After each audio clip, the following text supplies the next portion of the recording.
반대로 우리가 당사자가 되어서 잘못했는데 두 번째 기회를 얻게 되었다 하면 입장이 이제 달라지는 거죠. 야, 나를 이렇게 생각해 주시는구나.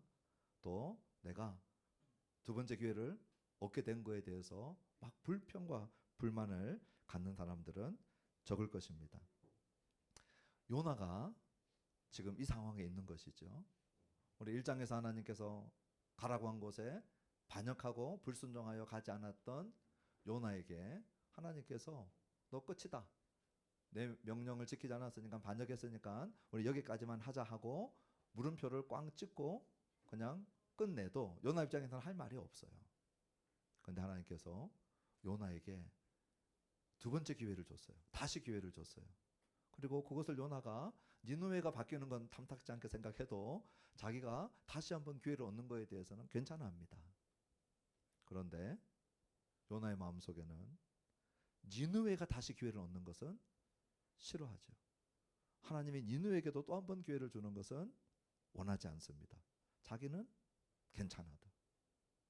오늘 우리가 2부 예배 드리면서 저희들 마음속에 하나님이 내가 잘못하고 내가 실수하고 내가 뭔가를 망쳐 놓았을 때 나에게 기회를 주시는 것에 대해서는 우리는 감사하지만 내가 아닌 누군가에게 내가 두 번째 기회를 줄 때는 되게 생색을 내야 하고 또 힘들어하고 어려워할 때가 있어요. 오늘 본문을 통하여서 요나에게도 니느웨에게도 다시 기회를 주시는 하나님이 오늘 예배하는 우리들에게도 다시 기회를 주시는 동일한 하나님이실 텐데 오늘 니느웨가 이 기회를 받는 부분들이 클로즈업 되어서 오늘 본문에 나와 있거든요. 니느웨는 어떻게 이 기회를 하나님으로부터 다시 얻게 되고 있는가 하는 것들을 보면서 하나님에 대해서 또 니느웨의 반응에 대해서 니느웨의 회개에 대해서 우리가 좀 살펴보면서 본문을 통해서 오늘 우리들에게도 하나님께서 그 음성을 들려주시기를 주님의 이름으로 축원합니다. 오늘 본문을 세 부분으로 나누어서 볼 텐데요. 1절부터 4절까지는 두 번째 기회입니다. 요나에게 준 기회죠. 5절부터 9절은 철저한 회개입니다. 이건 니느웨의 회개이고요. 마지막 10절은 하나님의 구원을 10절에서 보여주고 있습니다. 우리 먼저 우리 1절 말씀 다 같이 합독하십니다. 여호와의 말씀이 두 번째로 요나에게 임하니라 이르시되. 두 번째로 다시 요나에게 하나님께서 기회를 줬어요. 첫 번째가 우리 요나서 1장 2절에 있죠. 설교 노트에도 있고 또 여러분들이 성경을 보셔도 되는데 요나서 1장 2절 우리 첫 번째 요나에게 명령했던 내용입니다. 한번 읽어봅시다. 너는 일어나 저 큰 성읍 니느웨로 가서 그것을 향하여 외치라. 그 악독이 내 앞에 상달되었음이니라 하시니라. 니느웨로 가라. 이게 첫 번째 명령의 핵심이었어요. 저 큰 성읍이 지금 악하다. 그래서 메시지를 가지고 니느웨로 하나님 보냈는데 요나가 가지 않았죠. 불순종합니다. 하나님의 명령에 불순종한 요나에게 하나님이 다시 기회를 주는데 그 기회가 처음에 거하고 똑같아요. 우리 2절 읽어보면 같은 메시지를 주죠. 우리 2절 한번 읽어보실까요? 일어나 저 큰 성읍 니느웨로 가서 내가 내게 명한 바를 그들에게 선포하라 하신지라. 네, 하나님이 우리의 신앙생활을 이끌어 가실 때 우리를 테스트를 거쳐서 이끌어 가십니다. 우리는 지금 하나님이 나를 테스트하고 있는지 안 하고 있는지 모르고 그냥 테스트를 당할 때도 있고요. 또 분별하고 당할 때도 있는데 하나님이 한 영역을 다룰 때 다 달랍니다. 신앙의 성장 속도도 다르고요. 성숙의 속도도 다르기 때문에 또 하나님이 다루어야 될 영역들이 다 똑같지 않거든요. 다 다른 영역들을 다루시는데 하나님이 점프하시는 법은 없어요. 이 영역을 다루지 않고 하나님 건너뛰시겠다 그러지 않습니다. 아브라함을 이끌어 가셨던 하나님의 모습을 한번 생각해 보십시오. 창세기 12장에 아브라함을 불러서 22장에 모리아 산상에 이삭을 바치게 할 때까지 하나님은 아브라함을 계속 테스트하십니다. 실패하면 다시 그 자리에, 실패하면 다시 그 자리에. 그렇게 테스트하고 성장시키고 테스트하고 성장시키고 그 과정을 거쳐서 22장에 이제 이삭을 바치라 할 때 아브라함이 이삭을 바칠 정도의 믿음의 성장을 딱 갖고 오는 거거든요. 그리고 하나님이 이제야 네가 나를 경외하는 줄 알겠다. 합격이에요. 그래서 우리의 신앙생활 가운데 지금 요나는 니느웨로 가야 되는 거죠. 내가 쟤네들 별로 안 좋아합니다. 니느웨 동네 사람들 안 좋아합니다. 하나님이 그 부분들을 다루시는 거예요. 요나의 교만을 다루시고. 오늘 저와 여러분들도 하나님께서 다루시는 영역들이 있을 때 우리가 빨리 눈치채고 하나님 이 영역에 하나님께서 원하시는 순종에 내가 빨리 부합하고 하나님이 패스시켜 주셔야 그 다음에 한 단계 우리의 신앙이 성숙해져요. 근데 안 그러면 좀 직분도 교회에서 신앙생활하면 우리가 얻어갈 수 있고 또 나이도 우리 신앙생활하면서 같이 우리 나이를 보고 갈 수 있지만 그것이 내 신앙의 성장과 성숙도를 정비례적으로 얘기해 주지는 않거든요. 이 테스트들을 잘 받아내어서 이 부분들을 잘 순종해낼 때 그때 그 사람은 성숙으로 성장으로 다 올라갑니다. 자기가 알아요. 내 이 부분을 통과했다는 걸 압니다. 그래서 이 부분들이 와도 이게 큰 시험거리가 되지 않고 큰 어려움이 되지 않고 이 부분들을 이겨내는 거죠. 이제 요나는 2절에 첫 번째 실패했던 그 부분들을 하나님께서 다루셔서 가게 되는데 2절 중간에 보면 중요한 말씀을 하십니다. 내가 내게 명한 바를 선포하라는 거예요. 하나님이 명한 바가 무엇인가? 나중에 우리 4절 가면 아주 짧은 메시지로 나옵니다. 요나는 가서 그것을 그들에게 선포하는 것이에요. 그럴 때에 우리 교회 역사 가운데 성경 역사 가운데 전무후무한 부흥의 역사를 니느웨라고 하는 땅에서 보게 됩니다. 북이스라엘에서도 보지 못했고 여러분들이 알고 있는 부흥의 역사 한번 생각해 보십시오. 아마 1904년 웨일즈 대부흥이 우리 평양 부흥의 또 진원지였거든요. 그래서 웨일즈 대부흥 또 우리 한국으로서는 평양 1907년에 평양 대부흥 무시무시한 부흥이었지만 니느웨 부흥하고는 견줄 바가 못 됩니다. 왜냐하면 니느웨 부흥은 왕부터 짐승까지 그 사이에 있는 모든 백성들이 다 회개한 부흥이었거든요. 역사상 니느웨 부흥과 같은 부흥은 경험해보지 못했어요. 그것을 이제 순종하는 요나를 통하여 또 요나가 가지고 간 메시지 하나님이 내게 명한 것 그 하나님의 메시지를 통하여서 이 일들이 일어나고 있는 것을 보게 됩니다. 하나님 말씀을 받을 때 그냥 하나님 앞에 져야 돼요. 빨리 져야 돼요. 신앙생활 잘하는 길은 하나님 말씀 앞에서 고집 피우면 안 돼요. 저는 강씨입니다. 최씨입니다. 우리 그 성씨 가지고 계신 분들 제가 여러분들의 개인 성별을 공유하는 게 아니고 우리 한국의 강씨, 성씨 또 빠지면 서론 씨가 여기 두 분 우리 집사님 두 분 올해 집사님 되신 두 분 강씨와 최씨 공교롭게도 또 두 분이 같이 앉아 있네요 오늘. 네, 세죠, 그렇죠. 예, 근데 하나님 앞에는 제가 군함 등대 얘기 자주 하잖아요. 최신이 군함 함대 함장이 바다에서 딱 빛이 비춰오니까 여기 함대 다 비켜라 그러니까 네가 비켜라 그러니까 최신 함대 다 비켜라 네가 비켜라 안 비키면 발포한다 그랬더니 반대쪽에서 여기는 등대다. 등대 앞에는 빨리 꼬리를 내려야 돼요. 요나가 그 말씀대로 말씀을 붙들고 이제 니느웨로 갑니다. 우리 3절 다 같이 읽어봅시다. 요나가 여호와의 말씀대로 일어나서 니느웨로 가니라. 니느웨는 사흘 동안 걸을 만큼 하나님 앞에 큰 성읍이더라. 놀랍죠? 여호와의 말씀대로 일어나. 도망갈 때도 일어났어요. 그러나 니느웨를 향하여 가지 않았죠. 말씀대로 일어나 가지 않았어요. 3장에서 요나는 일어나서 움직이는데 말씀대로 움직이고 있어요. 니느웨로 갑니다. 자기 개인 적성상 니느웨 사람들 안 좋아했죠. 이 사람들은 하나님의 긍휼의 대상, 구원의 대상이라고 여기지 않았습니다. 요나는 여전히 탐탁지 않게 생각하고 있습니다. 그래도 갑니다. 하나님 말씀대로 하나님 가라한 대로 가고 있는 것이죠. 그 니느웨는 사흘 동안 걸을 만큼 큰 성읍이었어요. 걸어서 저 사람들에게 하나님의 메시지를 전하려면 한번 생각해 보십시오. 사흘 길을 걸어서 메시지를 전한다. 제가 오늘 하나도 이동하지 않고 여러분들이 와 계신 장소에서 하나님 메시지 전하는데도 1시간 부족합니다. 그런데 요나에게 12만 명이 넘는 사람들을 만나는 이 사역은 긴 사역이었어요. 근데 요나가 어떻게 하는지 좀 이따가 우리가 보는데 요나는 딱히 마음이 없는 것이죠. 하나님이 하라고 해서 탐탁지 않은 일들을 지금 하기 위해서 가고 있는데, 이 니느웨의 부흥의 중요한 요소가 하나님의 말씀대로 그 말씀을 들고 나가서 하나님의 메시지를 전하는 거죠. 우리 4절 같이 한번 읽어보십시다. 요나가 그 성읍에 들어가서 하루 동안 다니며 외쳐 이르되 40일이 지나면 니느웨가 무너지리라 하였더니. 요나의 마음이 이 4절 안에 다 보인 거죠. 3일 길을 걸어서 전해야 되는 성읍에 요나는 하루만 썼어요. 하루. 그러니 여러분 생각해 보십시오. 똑같은 메시지를 가지고 전해도 3일 길을 가야 될 것을 하루에 갔다면 3배 속도로 뛰어갔다고 한번 생각을 해보십시오. 그러면 내가 여기서 전한 메시지가 하나하나 한 음절 한 음절 우리가 놓치지 않고 받아들여서 하나님의 메시지가 뭔가 귀담아 듣고 반응해야 될 그런 것들을 목적으로 하지 않는 거죠. 요나는 나 숙제했다 하고 그냥 쌩 하고 달리는 거예요.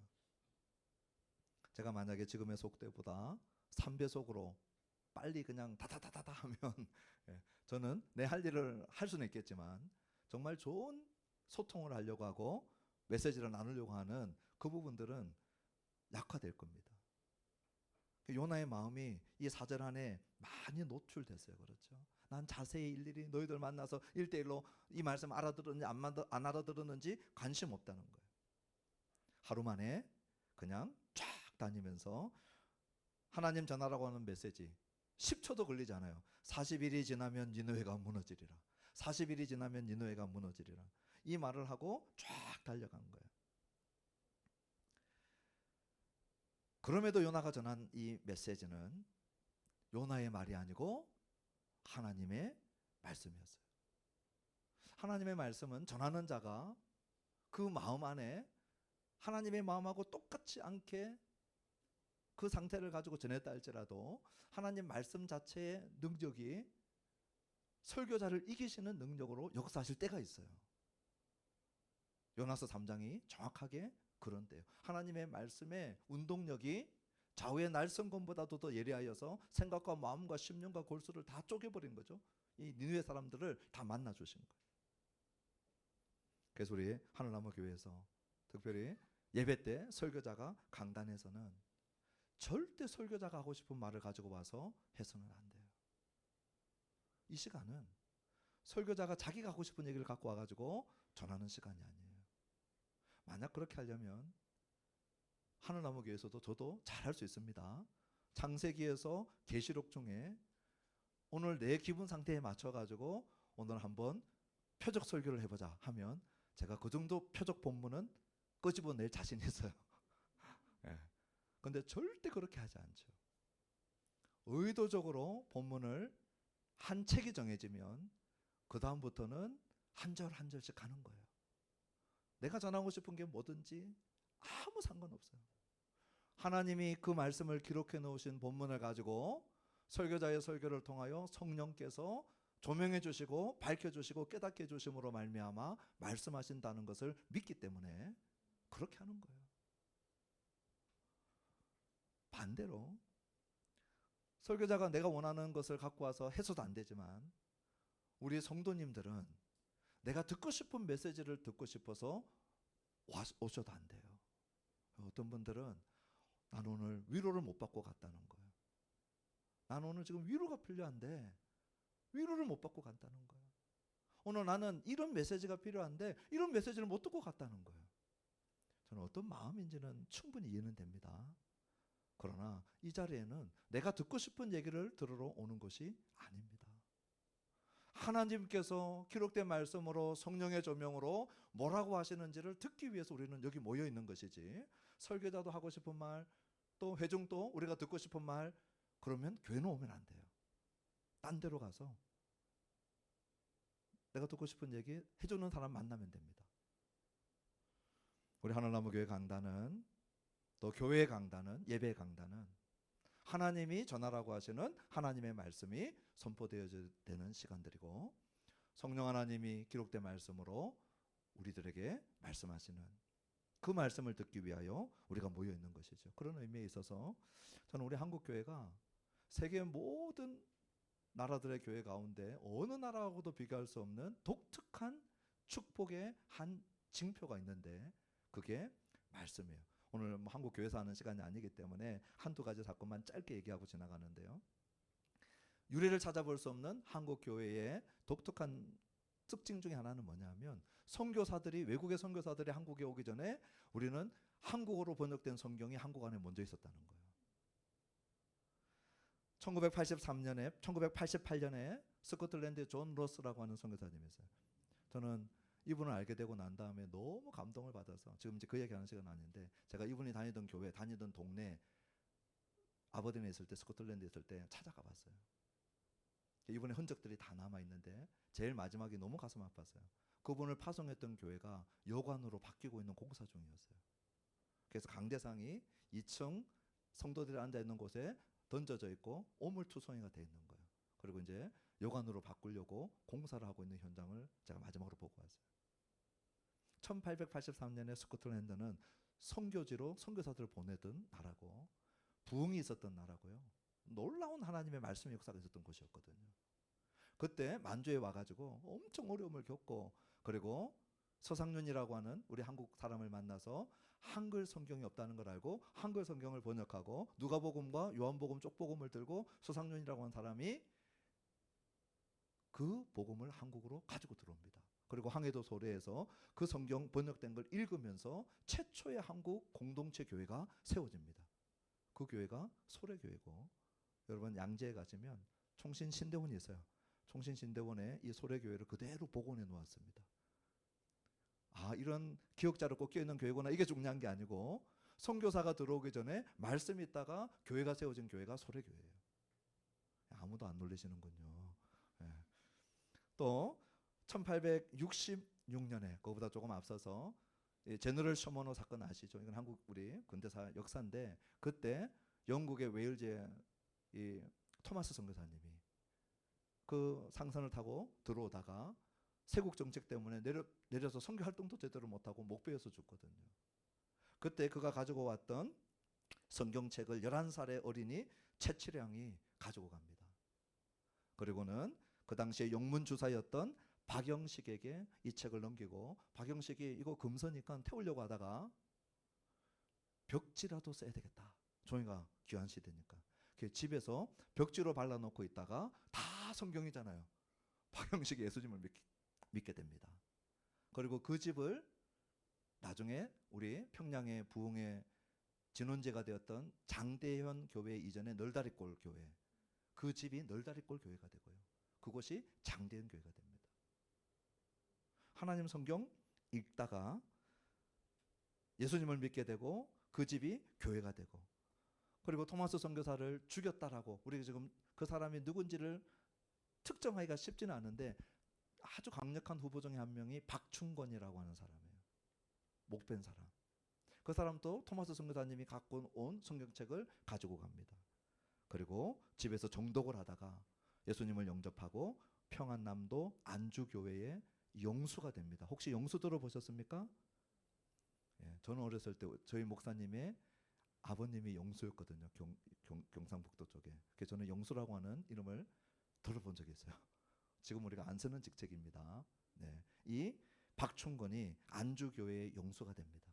지금으로 치면 거의 장로급이에요. 역시 아무도 안 놀래서 빨리 지나가야 되겠다 생각이 듭니다. 그러니까 선교사가 들어오기도 전에 교회가 성경 읽다가 생겼고 선교사가 들어오기 전에 신자가 성경 읽다가 회심하고 신자가 되고 할렐루야. 하나님의 말씀의 능력을 우리 한국 교회는 특별한 은총을 입은 교회예요. 그 뿌리가 우리의 뿌리라는 거예요. 우리 하늘나무 교회는 이 뿌리를 잘 유지하고 이 너무나도 중요한 말씀의 능력들을 놓치지 않는 그런 교회가 되어지기를 주님의 이름으로 축원합니다. 이제 그 말씀이 선포되어졌을 때 어떤 변화가 있었는가? 5절에 니느웨 사람들의 변화입니다. 우리 5절 읽어보십시다. 니느웨 사람들이 하나님을 믿고 금식을 선포하고 높고 낮은 자를 막론하고 굵은 베옷을 입은지라. 놀랍지 않습니까? 10초도 안 되는 메시지. 40일이 지나면 니느웨가 무너지리라. 이 메시지도 선교사가 대충 전한 메시지잖아요. 달려가면서 3배속으로 뛰어가면서 제대로 커뮤니케이션 하려고 하는 의지도 없는 상태에서 전했는데 어떻게 됐어요? 니느웨 백성들 전체가 믿고 금식을 선포하고 굵은 베옷을 입고 회개하기 시작했던 거예요. 우리 성령 하나님은 요나를 통하여서 이 이상 우리에게 알려주지 않았어요. 하나님께서 하신 일인 것을 강조하기 위해서 하셨지만 우리 고고학의 발달로 이 뒤에 어떤 일들이 있었는지를 최근에는 이제 알게 되어집니다. 여러분 캠브리지 가면 이 틴데일 하우스가 있는데 그 틴데일 하우스에서 발간하는 많은 이 학문적 서적들이 있어요. 그 안에서도 이 발굴들에 대한 많은 이 아티클들을 실어냅니다. 그 중에 핵심적인 것이 있는데 분명히 선지자 요나는 여로보암 2세 북이스라엘의 여로보암 2세 때에 사역을 했었고 그때 당시에 아수르의 세 가지 특징들이 있었어요. 특별히 주전 765년부터 763년 사이에 있었던 일들이 별로 안 중요하지만 이 에포님 캐논이라고 하는 톱판에 이 아수르 사람들이 한 해의 가장 중요한 일들을 톱판에다가 기록을 넣었거든요. 그러니까 한 해의 제일 중요한 톱판들이 발굴되어지면서 지금 요나서를 우리가 행간으로 읽어볼 수 있는 기회를 얻게 된 거죠. 그 해인지는 모르지만 주전 765년에 어떤 일이 있었는가? 전국적인 전염병이 돌았고요. 우리로 치면은 코로나19가 한번 돌면 나라의 뉴스가 되죠. 그러면 분명히 어딘가의 기록에서 찾을 수 있죠. 전염병이 막 돌고 있을 때에 주전 763년에 개기일식이 일어납니다. 일식현상이 일어나요. 이것은 자주 일어나는 일이 아니죠. 갑자기 대낮에 캄캄해지니까 불길한 예감이 들고 사람들이 각성하게 되고 그리고 같은 해에는 내부 반란이 심각해집니다. 그때도 얘기했지만 친바벨론파들이 끊임없이 내부 반란들을 도모했거든요. 이때 배경 속에 여로보암 2세가 북극 강병을 이룰 수 있었던 큰 이유 중에 하나가 아수르가 북이스라엘을 칠 수 있는 힘들을 어디에 쏟고 있었느냐? 아라랏이라고 하는 딴 나라와의 전쟁 속에 또 힘을 쏟고 있었어요. 그러니 나라가 전쟁 중에 힘이 분산되어지는 가운데 내부 반란과 전염병과 개기일식으로 전부 다 긴장하고 있는 그때 그 해에 갔는지 전후에 갔는지는 우리가 요나서를 통해서는 알 수 없지만 이런 토판을 통하여서 짐작해 볼 수 있는 거죠. 나라의 운명이 풍전등화와 같이 위기에 있을 때 그때 요나가 외친 이 한마디 40일이 지나면 니느웨가 무너지리라는 절대 가볍게 들리지 않았을 거예요. 근데 이 역사적 백그라운드가 중요한 게 아니죠. 중요했으면 우리에게 알려줬을 거예요. 중요한 건 아니지만 하나님께서 예비해 놓은 것이죠. 마치 요나에게 큰 풍랑을 하나님께서 예비해서 요나를 하나님께서 깨우려고 했죠. 큰 물고기를 하나님이 예비해서 요나를 깨우려고 했어요. 하나님이 여호와 이레 하나님이 준비하신 것은 요나에게는 전부 다 고통이고 전부 다 문제거리였죠. 오늘 니느웨 백성들에게도 아라랏과의 전쟁에서 이기지 못하고 있고 내부 반란으로 나라는 쪼개져 있고 전염병이 덮치는데 한 번도 보지 못한 개기일식을 보면서 전부 다 이게 무슨 일이냐 하고 있을 때 전부 다 고통스럽게 문제라고 여기고 있을 때에 하나님은 뭐하고 계시는 거예요? 여호와 이레 하나님이 되어서 그 백성들의 마음을 준비시켜 놓고 계시는 거죠. 오늘 또 우리 이외에 들으시는 분들 목사님 제가 딱 원하는 상황이 안 됐어요. 우리는 이것을 볼 때 정말 불평거리로만 다 보일 때가 많아요. 그런데 하나님은 내가 지금 고통스러워하고 내가 원하는 상황이 되지 않고 나에게 문제로 인식되어지는 일들이 뻥뻥 터질 때 사실은 하나님은 여호와 이레 하나님이 되어서 우리를 막 준비시키고 싶어 하시는 그 영역들이 있거든요.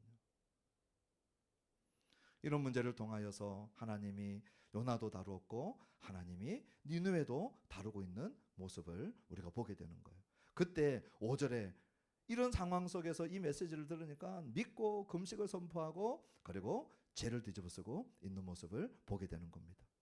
6절 이 모습을 본 왕의 반응입니다. 6절 읽어보십시다. 그 일이 니느웨 왕에게 들림에 왕이 보좌에서 일어나 왕복을 벗고 굵은 베옷을 입고 제 위에 앉으니라.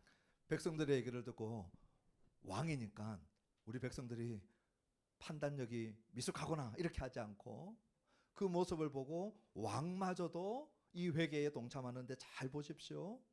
왕이 보좌에서 일어납니다. 자기가 앉아있는 왕의 자리에서 일어나요.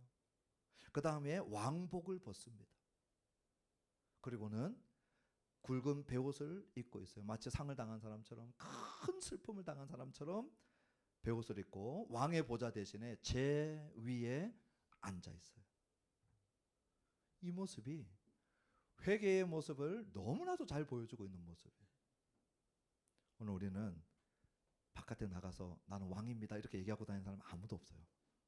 교회 다니면서 나 왕복 입고 왔습니다 이런 사람 아무도 없어요. 저는 양복 입고 타에 메고 왔지만 오늘 우리 예배하러 오신 분들은 다 그냥 자유복장으로 우리 주일 오는 복장으로 오셨죠. 그런데 실상은 우리는 왕의 보좌에 다 앉아 있어요. 그리고 다 왕복을 입고 있어요. 그리고 누가 나한테 뭐라고 하는 것들에 대해서 딱히 마음이 안 들어 하죠. 왜냐하면 보좌에서 내려올 마음이 없거든요. 우리가 겸손하게 일상 복장을 입고 있지만 내면에는 왕복을 다 두르고 있거든요. 왕으로서 살고 싶은 나한테 누가 뭐라고 하는 것들이 다 싫은 거예요. 그분이 하나님이라 할지라도 내 마음에 들어야 움직이지, 안 그러면 움직이지 않는 거죠. 그것이 일상화되어 있는 니느웨의 이 왕은 오늘 회개의 모습이 어떤 것인지 보여준 거예요. 나의 왕의 자리를 벗어나는 거예요. 나의 왕복을 벗어버리는 거예요. 그리고 제 위에 털썩 주저앉아서 베옷을 입고 우리 주님 앞에 자신을 낮추고 또 낮추고 또 낮춰서 있는 모습들을 보게 되는 것이죠. 저는 우리 하늘나무교회 성도님들이 오늘 예배드리고 돌아갈 때 하나님이 정말로 기뻐하시는 모습은 어떤 것일까? 오늘 하나님 이제 예배 찍고 갑니다. 하나님 잘했다 하실 것 같아요. 예배 시작부터 끝까지 제가 온전하게 예배드렸습니다. 또 섬겼습니다. 예배 순서를 맡고 안에 예배를 돕는 일을 섬겼습니다.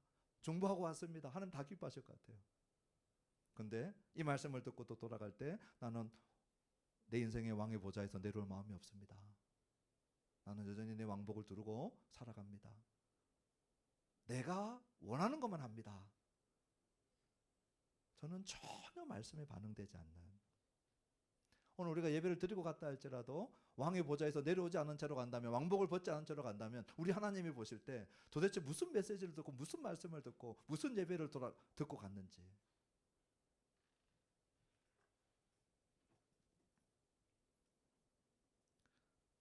오늘 이 말씀을 듣는 저부터 우리 모든 하늘나무교회 성도님들이 오늘 이 말씀에 반응하고 우리의 전매 특허잖아요. 우리가 제일 잘하는 거. 내가 왕 되고 싶은 이 자리에서 탁 내려와서 이제 말씀 듣고 기도할 때 제에 앉는 연습을 하는 거. 제에 앉는 연습. 가장 낮아진 자리에 한번 앉아보는 연습. 저는 하나님이 정말 기뻐하시는 예배다. 우리 잘 못하지만, 되게 서툴지만 빠둥빠둥 땀 흘리면서 제에 한번 앉아보려고 애쓰는 그 부르짖음을 우리 하나님께서 예배로 보실 것이다. 확신합니다. 우리 7절 같이 한번 읽어보십시다. 왕과 그의 대신들이 조서를 내려 니느웨에 선포하여 이르되 사람이나 짐승이나 소떼나 양떼나 아무것도 입에 대지 말지니 곧 먹지도 말 것이요 물도 마시지 말 것이며. 바로 이 부분들이 웨일즈 대부흥이나 평양 대부흥이 니느웨 대부흥과 견줄 수 없다는 이유입니다. 1904년에 웨일즈 대부흥이 있을 때에 영국의 프라임 미니스터가 이런 조서를 내린 적이 없어요. 영국의 왕실에서 이런 조서를 내린 적이 없어요. 우리 평양 대부흥 때 우리나라의 통치자가 이런 조서를 내려본 적이 없어요. 그런데 이때는 누가 내립니까? 왕이, 그의 대신들이 공무 문서로 내렸어요. 그리고 짐승까지 다와 같이 이 회개에 동참을 한 거죠. 우리가 볼 때는 참 별일이다. 짐승까지 다 동참을 한다니. 요즘에는 오히려 더 이 부분들이 이해되기 쉬울 것 같아요. 저희 아버님 세대만 해도 이해하기 어려웠을 거예요. 그런데 또 이해가 가능한 부분들이 있다면 이런 것들이죠. 시골에 가면 옛날에 뭐 소 키우던 집은 소 한 마리는 그냥 짐승 한 마리가 아니고 너무나도 이 애착 동물이죠. 그러니까 그냥 식구처럼 살면 같이 사는 거고 망하면 같이 망하는 거고, 이런 생각들이 강했었죠. 고대 운동에는 더했거든요. 그러니까 나라가 전쟁으로 망하면 사람만 죽는 게 아니고 짐승도 죽고 사람만 잡혀가는 게 아니라 짐승도 잡혀가는 거죠. 그러니까 함께 살고 함께 죽는 것이 짐승까지 다 포함되어져서 생각하고 있었기 때문에 왕이 조서를 내려가지고 아무것도 먹지 말고 아무것도 마시지 마라, 금식을 선포했는데 짐승을 포함시켰어요. 질문입니다. 집에 있는 반려동물 또는 우리 이제 반려라는 말 잘 안 쓰기로 이렇게 하는 단어 중에 하나입니다. 왜냐하면 우리 사람과 함께 반려관계에 있는 것은 사람이기 때문에 우리는 뭐 이 집에서 키우는 애완동물로 합시다. 자, 애완동물들을 밥을 안 줬다. 가만히 있습니까? 난리가 납니다. 그렇죠? 네. 물도 안 줬다. 그러면 얘네들이 핥히고 짖고 뭐 짐승에 따라서 다 다르겠죠. 힘이 없을 때까지 부르짖을 거예요. 사람도 부르짖고 짐승도 부르짖고 지금 니느웨가 부르짖음으로 창궐한 도시가 됩니다. 한번 상상해 보십시오. 사람도 좀 이따 보면 힘써 부르짖거든요. 거기에 짐승들도 그냥 목마르다고 배고프다고 온갖 짐승들 소리가 다 나고 있는 그 상황이 된 거죠. 죽기 살기로 지금 회개하고 있는 모습이에요. 8절 읽어보십니다. 사람이든지 짐승이든지 다 굵은 배 옷을 입을 것이요 힘써 하나님께 부르짖을 것이며 각기 약한 길과 손으로 행한 강포에서 떠날 것이라. 다 부르짖어요. 짐승도 부르짖고 사람도 부르짖고 회개함 가운데 우리의 마음을 토해내고 그것을 부르짖음으로 우리 주님 앞에 올려드리는 것이죠. 여기 하나가 되어 있습니다. 오늘 하나님이 니느웨의 회개를 기뻐하신 것은 부르짖음만 있었기 때문이 아닙니다. 우리의 혀와 우리의 입술만 있었기 때문이 아니라는 거예요. 우리는 회개를 입술로 하는 회개에 익숙한 우리들에게 오늘 8절 중간에 보니까 악한 길과 손으로 행한 강포에서 떠날 것이라. 죄를 떠나는 회개입니다. 오늘 하나님이 니느웨의 회개를 기뻐하신 이유가, 받으신 이유가 그들은 말만 회개한 게 아니고 죄를 떠나는 이 회개를 했던 것이죠. 이런 모습은 요나의 출신국인 북이스라엘에서도 보지 못한 모습이에요. 요나의 선지자들 엘리야, 엘리사, 직계 선배 엘리사, 엘리사의 직계 선배 엘리야, 그 북이스라엘이거든요. 엘리야, 엘리사가 얼마나 피를 토하며 능력을 행하고 강력한 메시지를 쏟아부었습니까? 그래도 남은 게 뭐예요? 북이스라엘이 우상 숭배로 우리가 잘 아는 이 오므리 왕조의 아합 이세벨 때 가뜩이나 여로보암에서 시작했던 금송아지 숭배가 갑절이 되어지는 이 선지자들의 활약에도 불구하고 우상 숭배로 그 땅이 그냥 멍들어가던 그 모습을 요나는 기억하고 있는데 완전한 예상을 깬 것이죠. 이 니느웨가 왕부터 짐승까지 금식하며 부르짖는데 심지어는 악에서 떠나는 거예요. 죄악에서 떠나는 거예요. 우리 마태복음 12장 39절로부터 41절에 보면 예수님이 이 니느웨의 회개에 관련된 언급을 하십니다. 우리 마태복음 12장 39절부터 41절까지 한번 읽어보십니다. 예수께서 대답하여 이르시되 악하고 음란한 세대가 표적을 구하나 선지자 요나의 표적밖에는 보일 표적이 없느니라. 요나가 밤낮 사흘 동안 큰 물고기 뱃속에 있었던 것 같이 인자도 밤낮 사흘 동안 땅속에 있으리라. 심판 때에 니느웨 사람들이 일어나 이 세대 사람을 정죄하리니 이는 그들이 요나의 전도를 듣고 회개하였음이거니와 요나보다 더 큰 이가 여기 있으며. 북이스라엘보다도 더 놀라운 회개를 니느웨가 했죠. 지금 예수님 당시에는 남유다 유대 백성들보다도 지금 유대 백성들이 회개하지 않는 거예요. 하나님이 니느웨 백성들이 너희들보다 훨씬 낫다라고 예수님께서 지금 말씀하고 있는 거예요. 예수님이 표적을 보여주지 않았습니까? 보여줬습니다. 예수님이 기적을 행하지 않았습니까? 무수한 기적을 행했습니다. 치료하는 기적은 그들 눈앞에서도 보여줬습니다. 마태복음 8장 9장은 이적과 표적의 기사로 가득 차 있습니다. 예수님이 메시지 전하지 않았습니까? 무수한 메시지가 마태복음에 선포되어졌습니다. 그래도 끄떡도 하지 않는 바리새인들, 사두개인들, 유대 백성들, 그들을 향하여서 우리 예수님께서 하신 말씀인 거예요. 뭐라고 하신 것입니까? 회개한 자들이 회개를 거부한 자들을 정죄할 것이라는 거예요. 그들이 니느웨 백성이라 할지라도, 이방 백성이라 할지라도 선지자의 말씀을 듣고 회개한 자들이 자기 백성 북이스라엘 남유다 하나님 백성이라 할지라도 회개를 거부한 자들을 정죄할 것이고 심판할 것이라는 거. 오늘 교회 다니는 우리들에게도 오늘 이 말씀은 경종을 일으키는 말씀이에요. 울리는 말씀이에요. 우리는 교회 다니고 예수님 믿는다라고 얘기하지만 주님이 말씀하실 때 그 말씀을 받아서 오늘 마인드도 바꾸고 부르짖기도 하고 금식을 선포하고 그리고 하나님이 알게 하신 악에서 떠나고 있는가? 우리는 되게 세밀하고도 정밀하게 떠나는 장면들에 있어서는 감춰져 있을 때가 많거든요. 니느웨 사람들이 심판할 것이라는 거예요. 이제 9절 오늘 본문의 요나서 3장 9절 말씀 읽어보십니다. 하나님이 뜻을 돌이키시고 그 진노를 그치사 우리가 멸망하지 않게 하시리라. 그렇지 않을 줄을 누가 알겠느냐 한지라. 오늘 제목이기도 하죠. 하나님이 뜻을 돌이키신대요. 근데 이런 말씀을 읽을 때마다 우리는 불편합니다. 왜냐하면 우리가 알고 있는 게 있거든요. 하나님은 변개치 않는 하나님 들어본 적이 있거든요. 하나님 우리와 같이 이랬다 저랬다 하시는 하나님이 아닌데 왜 자꾸 하나님 후회하신다 그러고 돌이키신다 그러고 왜 이러실까? 이것이 불편한 것이죠. 오늘 본문에도 하나님의 뜻을 돌이키시고 이것이 불편한 거예요. 이 부분들을 우리가 잠깐 한번 살펴보고자 하는데요. 우리 사무엘상 15장 11절 한번 읽어보십니다. 내가 사울을 왕으로 세운 것을 후회하노니 그가 돌이켜서 나를 따르지 아니하며 내 명령을 행하지 아니하였음이니라 하신지라. 사무엘이 근심하여 온 밤을 여호와께 부르짖으니라. 사울 세운 것을 하나님께서 후회하시는데 이유는 뭐냐? 그가 하나님을 돌이켜 따르지 아니하고 하나님 명령을 행하지 않았기 때문이에요.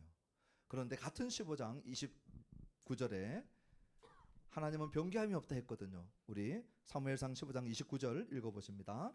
이스라엘의 지존자는 거짓이나 변개함이 없으시니 그는 사람이 아니심으로 결코 변개하지 않으심이니이다 하니. 같은 사무엘상 15절에 하나님은 변개함이 없다, 바뀌는 게 없다 해놓고는 바로 앞절에 하나님이 세운 것 후회하시고 그리고 오늘 본문에도 돌이키시고, 그러니까 하나님의 일관성에 하나님의 성품에 문제가 있는 거 아닌가, 하나님 말씀을 지키는 일에 문제가 있는 거 아닌가, 이거 우리가 이렇게 생각하기 쉽다는 거죠. 그런데 하나님은 바뀐 적이 없어요.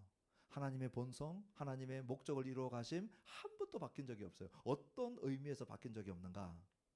하나님은 죄를 대할 때 죄라고 말씀하세요. 바뀐 적이 없어요. 죄를 싫어하시고 죄를 심판하시는 일에 있어서 하나님은 바뀌어 본 적이 없어요. 그런데 동일한 공의 하나님이 죄를 인정하고 죄를 회개하고 죄를 떠날 때 용서하시는 일에도 바뀌어 본 적이 없어요. 자비의 하나님으로서 죄를 인정하고 죄를 고백하고 죄를 떠난 사람에게 하나님은 용서를 베푸시는 일에도 바뀌어 본 적이 없어요. 그래서 하나님은 죄에 대하여, 죄를 회개한 자에 대하여 하나님은 항상 일관되게 이루어오시는 거예요. 그것이 예레미야 18장 7절부터 10절에서 잘 나와 있습니다. 우리 같이 한번 읽어보십시다.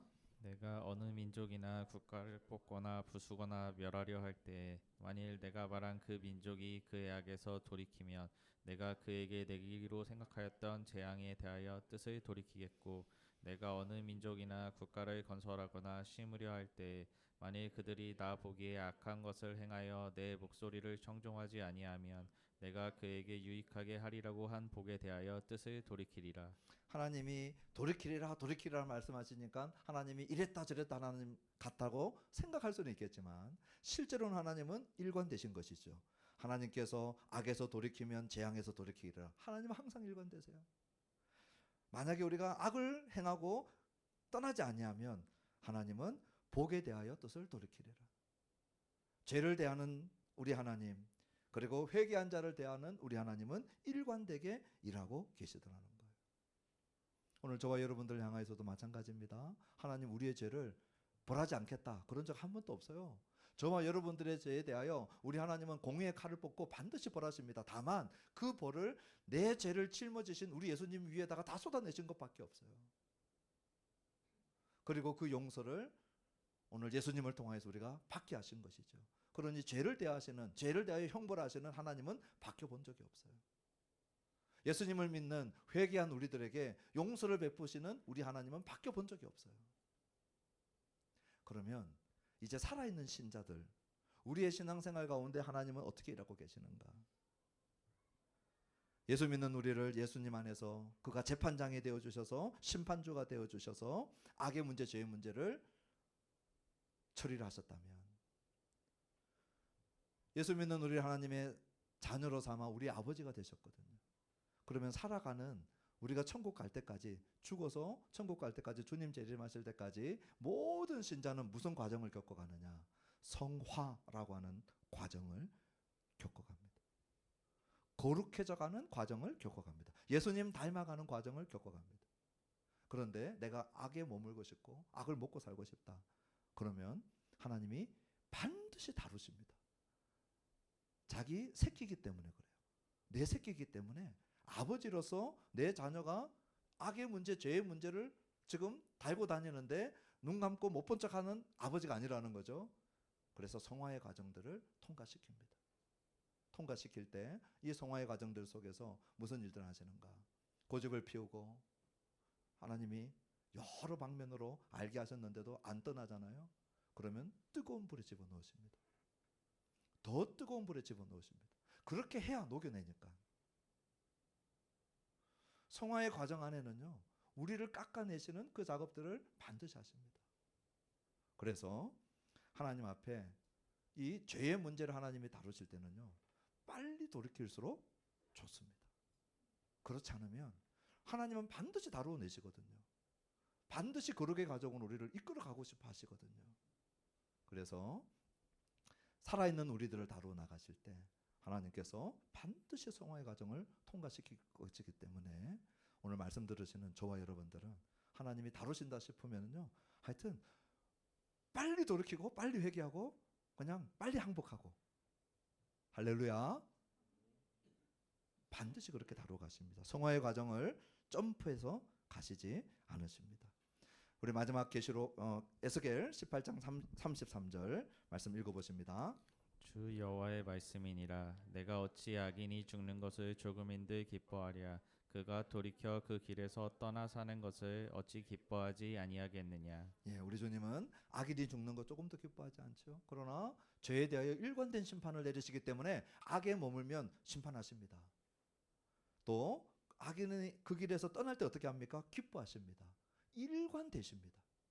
이런 하나님의 돌이킴을 보고 하나님 변기하심이 많고 이랬다 저랬다 하시고, 이건 오해입니다. 하나님의 일관됨으로 우리 하나님께서 돌이키고 계신다는 것을 오늘 저와 여러분들이 놓치지 말아야 할 것입니다. 이제 마지막 우리 10절 읽어보십니다. 하나님이 그들이 행한 것 곧 그 악한 길에서 돌이켜 떠난 것을 보시고 하나님이 뜻을 돌이키사 그들에게 내리리라고 말씀하신 재앙을 내리지 아니하시니라. 하나님이 보신 것은 그들의 입술과 그들의 혀가 아니죠. 말하는, 하나님 잘못했습니다, I am sorry, 여기에 하나님이 감동받으시고 하나님께서 돌이키시고 재앙을 거두신 게 아닙니다. 오늘 10절 보십시오. 하나님이 본 것은 그들의 금식과 그들의 부르짖음과 그들의 배 위에 베옷을 입고 제 위에 앉아 있는 것도 봤지만, 하나님 본 게 뭐예요? 그들이 행한 것, 악한 길에서 돌이켜 떠난 것, 악한 것에서 떠난 것을 보시고 하나님이 뜻을 돌이키시고 재앙을 돌이키셨어요. 저는 말씀을 다 전했습니다. 설교를 다 했어요. 이제 기도하면 되는데, 우리가 등대가 아닙니다. 하나님이 등대세요. 우리가 비껴야 됩니다. 빨리 비껴야 됩니다. 하나님 말씀하시고 하나님 빛이 쫙 비춰오시면요, 우리가 비껴야 돼요. 오늘 요나서 3장에 하나님 어떤 하나님이셨습니까? 북이스라엘의 하나님. 나는 이스라엘에만 하나님이야. 아니셔요. 나는 남유다의 하나님이야. 아니셔요. 하나님 이스라엘의 하나님, 남유다의 하나님 맞습니다. 그러나 하나님은 니느웨의 하나님이시기를 원할 거예요. 온 땅의 주인 되신 하나님이세요. 악인들의 죽어감을 기뻐하지 않으셨어요. 오늘 본문의 하나님은 엉망진창인 요나를 다시 찾아오셔서 기회를 주셨어요. 엉망진창인 니느웨를 다시 찾아오셔서 또 기회를 주셨어요. 엉망진창인 우리를 오늘 또 찾아오시죠. 그리고 우리에게 기회를 주십니다. 한번 니느웨를 생각해 보십시오. 하나님 니느웨에게도 기회를 줬다. 나홈서 읽어보시면요, 악의 도성, 피의 도성, 간악하고 잔인한 끔찍한 도성이에요. 그런데 하나님 니느웨에게도 찾아오시는 거죠. 오늘 이 시간에 저와 여러분들이 기도할 때, 하나님, 우리는 이 니느웨 사람들처럼 민감하지 못할 때가 많아요. 엄청 둔감해서요. 40일이 지나면 니느웨가 무너지리라, 이 한마디에 니느웨 사람들은 각성하고 반응하고 민감하게 했는데, 오늘 우리들은 웬만큼 센 얘기 들어서도 끄떡도 안 하죠. 그러죠. 아무 타격감 없이 또 돌아갑니다. 그게 잘 사는 게 아니에요. 오늘 이 시간 기도하면서 굳어지고 무뎌진 우리의 이 민감성이 니느웨 사람들처럼 우리 주님 앞에 반응할 수 있도록 철저하게 회개하고 기도하시면서, 오늘 하나님이 나에게 뭐라고 말씀하시는지 오늘 찬양 부르고 난 다음에 기도할 때 여러분 꼭 물으십시오. 그냥 예배 드리고 가는 게 중요한 게 아니잖아요.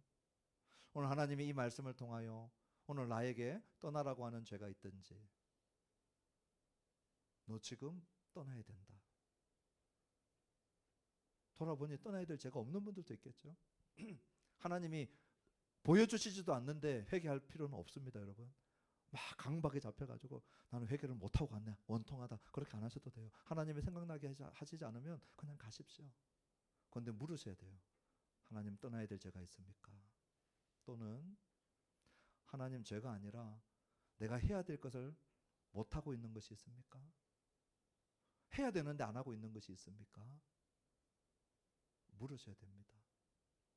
그리고 주님이 뭐라고 하시는지 오늘 기도할 때 떠나라고 하는 죄가 있으면 떠나시고, 주님이 하라고 하는 것이 있으면 하고,